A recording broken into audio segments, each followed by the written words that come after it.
Hello बच्चों, let this question. A ball, after freely falling from a height of 4.9 meter, strike a horizontal plane. If the coefficient of rotation is 3 by 4, the ball will strike second time with the plane after time. आइए बेटा, हमें time find out करना है। देखो हो क्या रहा है कि एक मान लीजिए एक हाइट है, यहाँ पे एच हाइट यहाँ पे गिवन है। जो हाइट यहाँ पे बता रखी है बेटा, वो हाइट यहाँ पे 4.9 मीटर हाइट है। ठीक है, अब 4.9 मीटर की हाइट से अगर आप किसी बॉल को थ्रो करते हो, जैसे मान लीजिए हाइट आपके पास यहाँ पे 4.9 मीटर की हाइट है।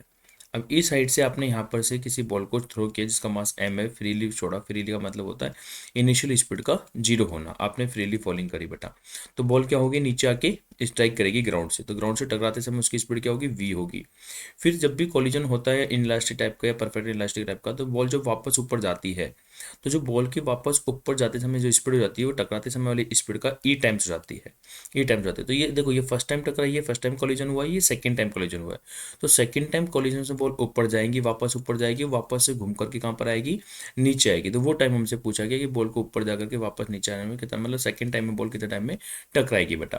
तो पहले तो हमें इसकी स्पीड पता होनी चाहिए कि वी स्पीड कितनी है। तो वी स्पीड को कैलकुलेट करने के लिए हम फॉर्मूला क्या लगा सकते हैं, हम इक्वेशन थर्ड इक्वेशन लगा सकते हैं। थर्ड इक्वेशन होती है V square equal to U square plus का 2gh इक्वेशन होती है। और इनिशियल स्पीड कितनी है बॉल की, जीरो है। तो जो फाइनल स्पीड हम लिखे हैं यहाँ पे, तो फाइनल स्पीड क्या होगी, जीरो प्लस का 2gh हो जाती है। तो यहाँ से अगर फाइनल स्पीड लिखते हैं तो v बराबर अंडर रूट 2gh हो जाता है। तो टकराते समय उसकी स्पीड कितनी है, कॉलिजन के टाइम पे उसकी स्पीड कितनी है, वो इजीली कैलकुलेट कर पाएंगे। g का वैल्यू हमको मालूम है 9.8 होता है, और h का वैल्यू यहाँ पे कितना है 4.9 है बेटा। तो हम जब इसको सॉल्व करते हैं v बराबर रूट 2gh से, तो इसका जो वैल्यू आ जाता है आफ्टर सॉल्विंग दिस इक्वेशन, वो आ जाता है बेटा 9.8 मीटर पर सेकेंड। मतलब बॉल जब ग्राउंड से टकरा रही है, तो कोलाइड करते समय जो उसकी स्पीड है वो कितनी है, 9.8 मीटर पर सेकेंड है।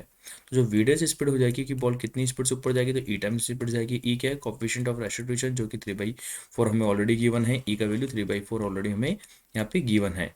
टी का वैल्यू 3/4 और वी का वैल्यू कितना है हमारे पास, 9.8 है बेटा।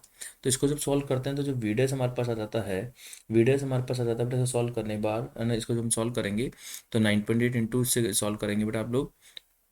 तब इसको मल्टीप्लाई कर लीजिए, 8 या 24, 2 बचेगा, और 27 और 29.4 है ना, और डिवाइड बाई 4। ये मीटर पर सेकेंड आपके पास स्पीड आ जाती है वी डैश बेटा। तो अब बॉल क्या होगी, सेकेंड टाइम्स पर ऊपर जाएगी और ऊपर से वापस नीचे आएगी। ठीक है, तो बॉल को, किसी भी बॉल को वी डैश स्पीड से अगर बॉल ऊपर जा रही है और ऊपर जा करके वापस अगर नीचे आती है, तो जो टाइम लगता है उस टाइम को कैलकुलेट करने का फॉर्मूला होता है 2v/g बेटा। ये फॉर्मूला होता है। तो 2v/g हमने फॉर्मूला लगा दिया। टू वीडियस यहाँ पे कितना है, 29.4 डिवाइड बाई 4 है अपॉन जी। और जी का वैल्यू होता है 9.8 बेटा। और जब हम इसको सॉल्व करते हैं तो सॉल्व करने पे जो टाइम आ जाता है बेटा, वो आ जाता है 3/2 सेकेंड्स हमारे पास टाइम आ जाता है। और यही टाइम हमें कैलकुलेट करना था।